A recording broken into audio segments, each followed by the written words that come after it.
सर्वेभ्यो नमो नमः। आप सभी लोगों का काव्यामृतम इस आमुख पटल पर हार्दिक स्वागत एवं अभिनंदन है। मित्रों, हम लोग विष्णु शर्मा विरचित नीति संग्रह नामक ग्रंथ के विषय में चर्चा करते हुए आगे बढ़ रहे थे।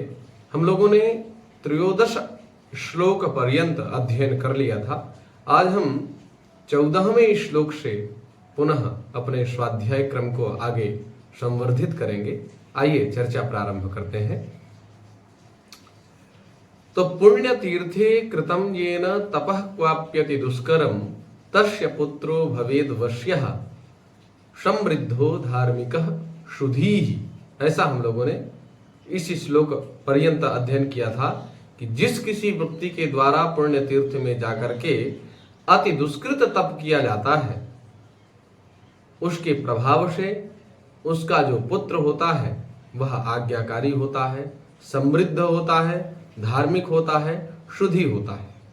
इस प्रकार की चर्चा हम लोगों ने श्रवण की थी। अब आगे जीवलोक के इस संसार के जो 6 सुख हैं, उन 6 सुखों का निरूपण करते हुए विष्णु शर्मा जी कहते हैं, अर्थागमो नित्यमरो गीता च प्रिया च भार्या प्रियवादिनी च वस्यश्च पुत्रोऽर्थकरी च विद्या षड्जीवलोकस्य सुखानि राजन् षड्जीवलोकस्य सुखानि राजन्। हे राजन, हे सुदर्शन नाम के राजा, विष्णु शर्मा जी कहते हैं इस संसार के 6 सुख हैं। कौन कौन? करे हैं नित्यम अर्थागमः, नित्यम नित्यम निरंतरम अर्थागमः धनस्य आगमः, नित्य प्रति धन का आगम होता रहे। हम लोग जब आरती इत्यादि करते हैं, सुख संपत्ति घर आवे कष्ट मिटे तन का, ऐसे हम लोग आरती करते हैं। तो आरती में यह भाव है कि सुख संपत्ति यदि प्राप्त हो जाए, धन इत्यादि का आगम होते रहे, तो हे प्रभु सब कुछ प्राप्त हो जाएगा। अब इधर नित्य निरंतर धनागम होता रहे, यह प्रथम सुख है। द्वितीय सुख कहते हैं अरोगिता च, अर्थात शरीर हमारा रोग मुक्त हो। प्रायः लघु लघु अवस्था में इतने विकराल नए नए रोग आजकल लॉन्च हो रहे हैं, जिनसे बेचारे पृथ्वी के जितने भी मानव हैं वो प्रायः नाना प्रकार के रोगों से संक्रमित हैं। तो दूसरा सुख बताया कि जो शारीरिक सुख है, निरोगता वाला, हमारा शरीर निरोगी रहे, रोग रहित रहे। और प्रिया च भार्या, बोले भार्या जो हो, बोले प्रिया हो। भार्या प्रिया अर्थात जो पत्नी हो वो प्रिया अर्थात प्रियकारिणी हो, प्रिय कृत्यों को करने वाली हो, प्रेम करने वाली हो, चाटुकारिता करने वाली ना हो, वास्तविक प्रेम करने वाली हो। और प्रियवादिनी चा, हो सकता है स्वरूप से बहुत दिव्य हो, सौंदर्यशालिनी हो, परंतु वाणी बड़ी कर्कश हो। इसलिए विष्णु शर्मा जी प्रियवादिनी ऐसा विशेषण देते हैं कि भार्या अगर प्रिय बोलती हो, अर्थात सुमधुर, जिसके वचन सुनने के लिए कर्ण पुटक लालायित होते हो, ऐसी प्रिय बोलने वाली भार्या हो। तो 4 सुख यहां पर हम लोगों ने जान लिए। कौन कौन? पहला अर्थागम, नित्य धन का आगम होता रहे। द्वितीय सुख आरोगिता, शरीर निरोग रहे। तीसरा सुख प्रिया च भार्या, अर्थात भार्या जो पत्नी हो वो प्रियकारिणी हो, प्रिय करने वाली हो, प्रेम करने वाली हो। और प्रिय वादिनी चा, और प्रिय बोलती हो, मधुर बोलती हो। वस्यश्च पुत्रो अर्थकरी च विद्या, पुत्र हो वो श्रवण कुमार जैसे आचरण करने वाला हो, धुंधकारी ना हो। और अर्थकरी च विद्या, और अर्थकरी अर्थात धर्मार्थ काम मोक्ष रूप पुरुषार्थ चतुष्टय प्रदा विद्या, धर्म अर्थ काम मोक्ष को प्रदान करने वाली परापरा विद्या हो। तो ये 6 प्रकार के सुख इस मानव लोक के हैं।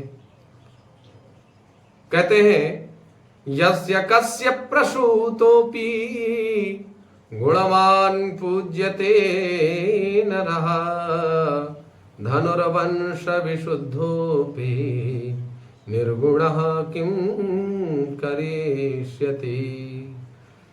यस्य कस्य अर्थात अज्ञात वंशस्य, वंश विशुद्धि रहितस्यापि त्यर्थः।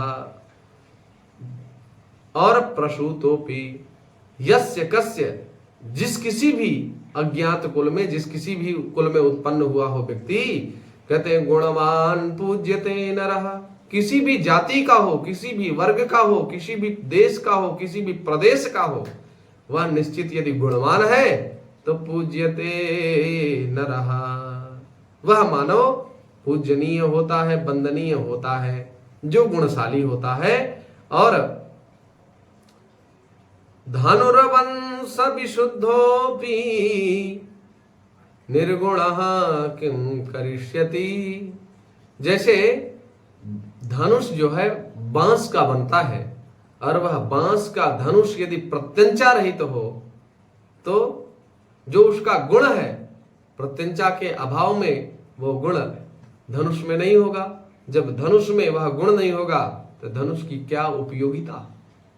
तो कहते हैं धनुष की तरह जो निर्गुण निराकार है मानव, वह मानव का क्या होगा। निर्गुणः किम करिष्यति, उस निर्गुण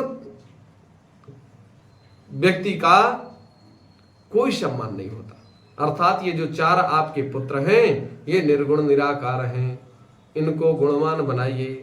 तब राजा ने पूछा तत्कथम इदानीम एते मम पुत्राः गुणवन्तः क्रियताम।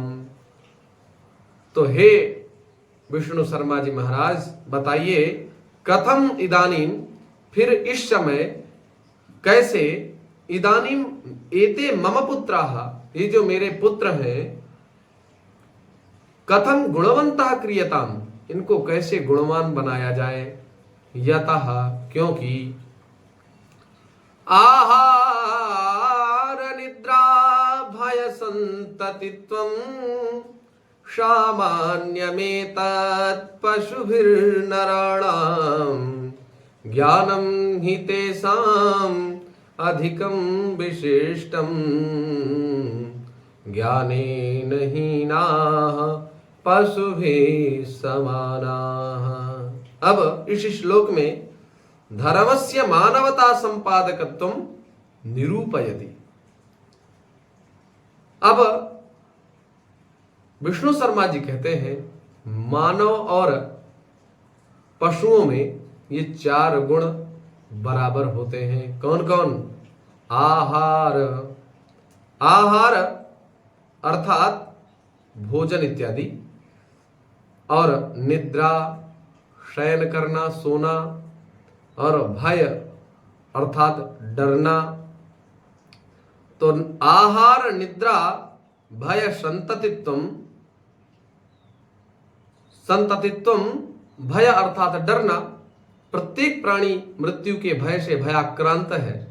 और संततित्वम संतानोत्पत्ति करना। ये 4 गुण मानव और पशु में बराबर हैं। जो पशु करते हैं वही मानव करते हैं। अब विशिष्टता क्या है मानव की? तो कह रहे हैं ज्ञानम हि तेषाम् अधिकम विशिष्टम। मनुष्य में केवल ज्ञान ही ऐसा एक विशेष गुण है जिससे अधिकम विशिष्टम, वो पशुओं से विशिष्ट माना जाता है क्योंकि ज्ञानवान होता है। और ज्ञानेन हीनाः, और ज्ञान से रहित जो हैं वो पशु ही समानाः, वह पशु के समान है।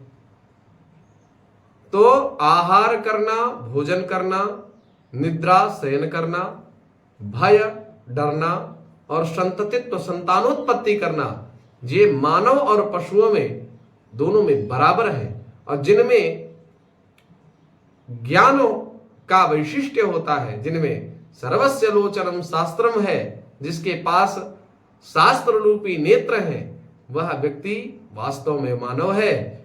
और ज्ञान के अभाव में वो सभी मानव पशु हैं, पशु के समान हैं। तो इस प्रकार से विष्णु शर्मा जी ने मानव पशुओं का निरूपण किया। अर्थात विष्णु शर्मा जी की दृष्टि में जो शास्त्रहीन है वो अंधे हैं और पशु के समान है, अर्थात अंधे पशु के समान है।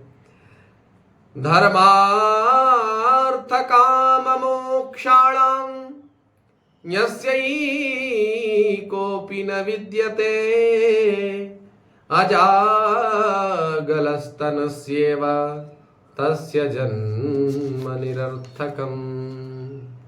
अब किसका जन्म निरर्थक है, इसका उत्तर प्रदान करते हुए विष्णु शर्मा जी कहते हैं, कस्य जन्म निरर्थकमिति उत्तरयति। यस्य, जिसकी, यस्य पुरुषस्य, जिस पुरुष की, धर्मार्थ काम मोक्षाणाम, धर्मादि चतुर्णाम मध्य, जो धर्म अर्थ काम मोक्ष, ये जो चार पुरुषार्थ बताए गए हैं, इन चारों पुरुषार्थों में से किसी एक पुरुषार्थ पर भी जिसकी गति नहीं है, कहते हैं अजागलस्तनस्येव, अजागलस्तनस्य इव तस्य जन्म निरर्थकम। जैसे अजा माने बकरी, उसके गले में जो गलस्तन होता है, उस गलस्तन की कोई उपयोगिता नहीं, निरर्थक ही होता है, उससे दुग्ध इत्यादि तो निकलता नहीं, तो निरर्थक ही भूत वह गलस्तन है। उसी प्रकार से मानव यदि धर्मादि चारों पुरुषार्थों में से एक भी पुरुषार्थ में उसकी गति नहीं है, तो उस मानव का जन्म लेना निरर्थक है। अत्रोच्यते, अब कहते हैं, आयु कर्म च वित्तं च विद्या निधनमेव च पंचैतान्यपि सृज्यन्ते गर्भस्थस्यैव देहिनः। अर्थात आयु, कितने साल तक जियोगे, कर्म क्या करोगे, वित्तम, वित्तम अर्थात धनम, आपका कितना जो है अर्थागम में लाभ होगा, आपको कितना अर्थागम करना है, और विद्या कितना अध्ययन स्वाध्याय करोगे, और निधनम कब गोविंदाय नमो नमः होगा। ये पांच चीजें कहते हैं पंचैतान, ये जो पांच चीजें हैं, सृज्यन्ते गर्भस्थस्यैव देहिनः, सृज्यन्ते निर्धार्यन्ते, विधाता ब्रह्मा के द्वारा गर्भस्थ शिशु के ललाट पट्ट पर ये पांचों चीजें अंकित कर दी जाती हैं। क्या क्या, कितना जियोगे, कितना क्या कर्म करोगे, कर्म कुकर्म सत्कर्म जो भी करो, पापाचार भ्रष्टाचार दुराचार या पुण्याचार, जो भी आपको करना है विधाता जी के द्वारा लिख दिया जाता है। कैसे, पूर्व जन्म कृत सुकृत दुष्कृत जन्य सुख दुखादि भोग, ये कर्म है। अर्थात जो पूर्व जन्म में आपके द्वारा किए गए सुकृत या दुष्कृत है, उससे उत्पन्न होने वाला जो सुख दुखादि का भोग है, वो सब ब्रह्मा जी के द्वारा आपके ललाट पट्ट पर गर्भस्थ होने पर ही अंकित कर दिया जाता है। तत्तु केवल प्रारब्ध प्रशंसा परवशतया तत्प्राधान्यम प्रतिपादितम। तत्तु तत्तु यह तू प्रारब्ध प्रशंसा परवशतया, प्रारब्ध की प्रशंसा के करने वाले लोगों के लिए तत्प्राधान्यम प्रतिपादितम, इस भाग्य का जो है श्रेष्ठ होना प्रतिपादित किया गया है या भाग्य की प्रशंसा की गई है। तत्राप्युद्योग प्राबल्य, यदि उद्योग प्रबलता के साथ किया जाता है, उद्योग के प्रबल हो जाने पर प्रारब्ध पराजयो अवश्यम भावी, यदि आप कर्मशील हैं, कर्तव्यनिष्ठ हैं, तो निश्चित रूप से आपके प्रारब्ध में लिखी हुई बात भी टल सकती है, क्योंकि प्रारब्ध जो आपका जो भाग्य है वो भाग्य कर्म से ही बनता है। कर्म प्रधान विश्व करी राखा, जो जस करही सो तस फल चाखा, ऐसे तुलसीदास जी कहते हैं। तो मित्रों, कर्म प्रधान अर्थात कर्म की प्रधानता है, तो क्वचित कर्म की प्रधानता बताई गई, क्वचित भाग्य की प्रधानता बताई गई। अगर हम दोनों का तुलनात्मक अध्ययन करें तो अंत में यही निर्णय आएगा, भाग्य कर्मयो हो उभयो हो बलाबलम, दोनों एक दूसरे के पूरक हैं।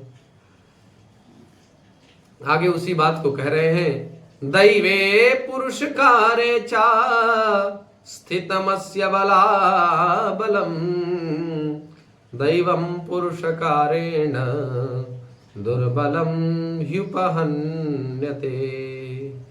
करे दैवापेक्षया पुरुषकारस्य प्राधान्यम वर्णयति। दैव भाग्य की अपेक्षाकृत कर्मवाद पर ज्यादा विश्वास करते हुए चाणक्य जी विष्णु शर्मा जी कहते हैं, दैवे पुरुषकारे चा, दैव अर्थात पुरुषकार में, च अस्य बलाबलम स्थितम, इन दोनों में परस्पर बलाबल विद्यमान है। कहते दैवम पुरुषकारेण दुर्बलम ह्युपहन्यते। पुरुषकार के द्वारा यदि आप पौरुष करने वाले हैं तो जो भाग्य होता है वह दुर्बल होकर के पराजित हो जाता है। दुर्बल भाग्य पराजित हो जाता है पौरुष के समक्ष। आप पौरुषशील रहें, कर्तव्यनिष्ठ रहें, आचारशील रहें, निश्चित रूप से आप लोगों के कर्म से जो प्रारब्ध में लिखा होगा, भावी मेट सकई त्रिपुरारी, भगवान भोलेनाथ की अनुकंपा से जो आपके प्रारब्ध में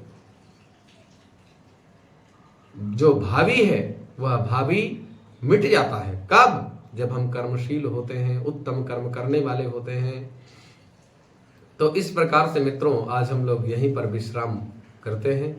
अब शेष चर्चा हम द्वितीय सत्र में करेंगे। पुनः आप सभी लोगों का हार्दिक अभिनंदन वंदन करते हुए वाणी को विराम। धन्यवाद, नमस्कार।